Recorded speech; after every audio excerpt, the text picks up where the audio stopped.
Hello, it's me again. Before we proceed to our next lesson, let us take a moment to review our topic last time, specifically on the validity of arguments. Which of the following arguments are valid? Let's start with the easier ones. Both the first and the fourth examples are valid because the conclusion can clearly be derived from the premises. We can claim that 1,000-year-old Friren is not human because we are given the conditions that humans cannot live past 200 and that her age goes well beyond that.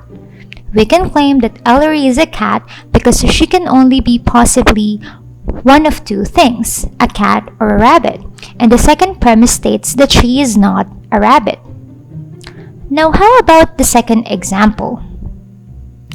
Our common sense dictates that the conclusion has to be false because political science is not a computer-related course. A false premise often leads to a false conclusion. But is it a valid argument? Remember that validity is not the same as truth. The answer, of course, is no, it is not valid. Even if we do not know that political science is not computer-related, that premise still fails to support the conclusion because it has nothing to do with the claim being made and does not entail from or follow through with the first premise. Let's take a look now at the third example. It's funny how anyone would think this is a valid argument. Those three statements are totally unrelated, independent of each other. Just because you think logic is an easy subject, and just because the teacher is nice and patient, which I really am, by the way, doesn't necessarily mean you will pass the subject. So this is invalid. But keep on dreaming, I guess. We all know you need to perform well and get good grades in exams to actually pass this course, right? Finally, our last example. Premise 1 is a conditional statement. If the sky is dark, then it is nighttime. Premise 2 answers the conditional. It is daytime. From there, we can deduce that it is not nighttime. And based on this, and what we previously established in premise 1, we can claim that the sky is not dark. This is an example of a valid argument. Again, the fact that it is valid does not make it true. In reality, we can still have dark skies during daytime, like in the case of a bad weather. I hope this clarifies things. Moving on, for this particular lesson, we will continue learning about what makes a good argument. I mentioned before that good arguments are both true and valid. But how do we know if statements are true? How do we know if we are being presented with a proper argument and not just a series of nonsense? I would like to teach you two tests you can use to determine whether an argument is good or not. They are the true premise test and the proper form test. I'll walk you through it one by one. The true premise test. It's exactly as it says. It's a test to determine if any given premise is true. To make certain the truth of premises is crucial because, again, false premises often lead to false conclusions. We should know by now that premises are presented in the form of statements. So this is basically just us testing if a statement is true or not. True statements can be classified into the following. Empirical statements report what people can observe through their senses, meaning the statement can be proven as true simply by using our sight, hearing, etc. Definitional statements, on the other hand, simply report how a word is used. And lastly, statement by experts are statements backed by people who have specialized knowledge about a particular field. As you probably know, anyone can pretend to be an expert about anything even if they're not. You also can't avoid annoying people who claim that what they're saying is well researched but are actually using unreliable sources. Fake news is so rampant that you can be a victim without even knowing it, especially when it's so easy to click the share button on social media. So how do we know if a statement by an expert is actually one? Well, statements by experts can be proven true if they pass the crab criteria. Expert consensus. This is when people with specialized knowledge on the topic agree about the information presented. It's a good sign if you can find multiple sources. Reliability. This is when the statement is supported by a verifiable and consistent source. A source is not reliable if they have repeatedly reported false information. Appropriate area of expertise. This is when the expert in question is actually an expert on the field relevant to the information presented. You do not ask an engineer about issues on psychology, right?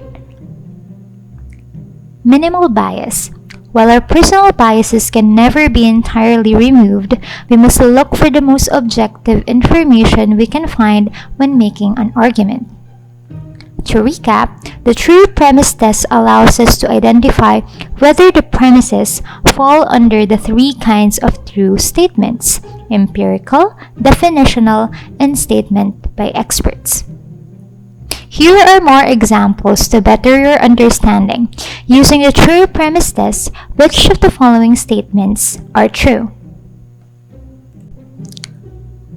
Blue is the most popular color. False. Color preference is highly subjective and no source is provided for this statement. If the statement said blue is my favorite color, then this would count as an empirical statement, but it's making an unproven assertion about a group of people. Green is the color of most grass. Empirical statement. Cats and dogs make good pets. False. Our experience of pets differ from one another. I know that for me, cats are good pets, and dogs are terrible to take care of. If you think dogs are better, you're wrong. Just kidding. Again, no source is given.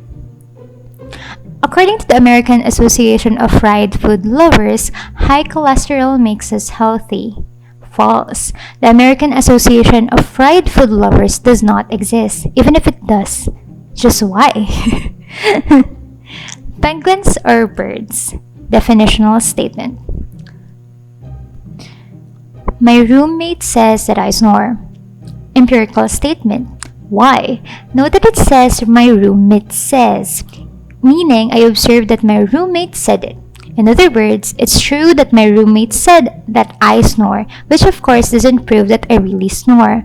But what we're assessing here is the fact that my roommate said it. My roommate says that there are humans on Mars. Empirical statement. Same explanation as the previous one. As far as we know, there are no humans on Mars. The statement is simply saying that my roommate said so, an act that I saw and heard, which makes this empirical. It's not a statement made by an expert because as much as they like to pretend to, my roommate is not an expert on alien life. According to Dr. New, an independent psychologist, everyone should eat 30 large pizzas per day. False. Even if an expert is used to make the statement reliable, it does not pass the crab criteria. Scuba means self-contained underwater body apparatus. Definitional statement. Now that we've learned about true premise tests, let's discuss the proper form test. The proper form test determines the correct structure of an argument. There are two main forms of arguments. Note that there are other forms of arguments, but these are the most common: deductive and inductive argument. How do we know if an argument has proper form? A deductive argument is proper when the conclusion is definitely valid given the premises. We've actually been using the deductive argument with some of our previous examples. An inductive argument is proper when the conclusion is likely to be valid given the premises.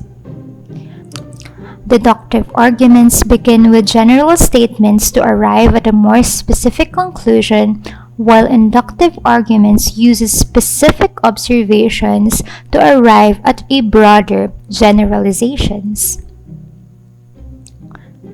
Here are a few examples.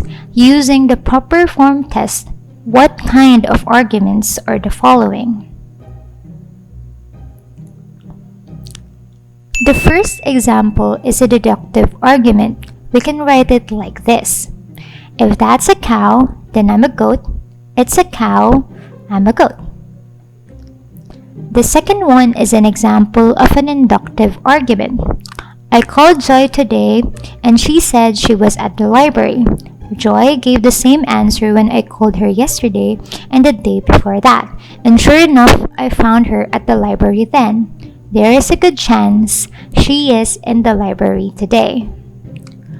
Finally, the third example is another deductive argument. Socrates was a human being. All human beings are mortal. Socrates was mortal. That's about it for now, class. I hope that in learning about the true premise and proper form tests, you've come to realize that good arguments are formed in such a way that we can easily identify the flow of information and contain true premises which lead to a true conclusion. See you next time!